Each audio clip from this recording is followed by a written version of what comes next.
மக்களை காப்போம் தமிழகத்தை மீட்போம் என்ற தலைப்பில் சுற்றுப்பயணம் மேற்கொண்டிருக்கும் எடப்பாடி பழனிசாமி கோவை மாவட்டத்தில் 2வது நாள் சுற்றுப்பயணத்தை இன்று மேற்கொள்கிறார். இதற்கிடையே பந்தய சாலையில் நடைபெற்று மேற்கொண்ட எடப்பாடி பழனிசாமி மக்களை சந்தித்து பேசினார். அவருடன் முன்னாள் அமைச்சர் SP வேலுமணி மற்றும் சட்டமன்ற உறுப்பினர்கள் KR ஜெயராம், அம்மன் அர்ஜுனர் ஆகியோர் உடனிருந்தனர்.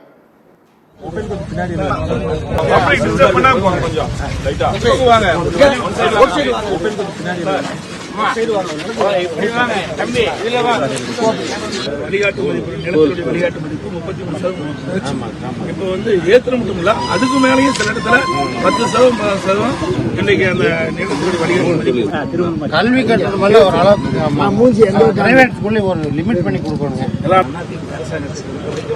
மக்களுடைய பிரச்சனை பிரதானமாக எடுத்துக்கொண்டு அதுக்கு என்னென்ன சரி செய்யணுமோ அதுதான் நாங்கள் சரி செய்யணும். தொடர்ந்து செய்தியாளர்களிடம் பேசிய அவர், திமுக ஆட்சியில் தமிழகத்தின் கடன் அளவு அதிகரித்து உள்ளது என்றும் இவ்வளவு கடன் வாங்க என்ன அவசியம் எனவும் அதிமுக பொதுச் செயலாளர் எடப்பாடி பழனிசாமி கேள்வி எழுப்பியுள்ளார்.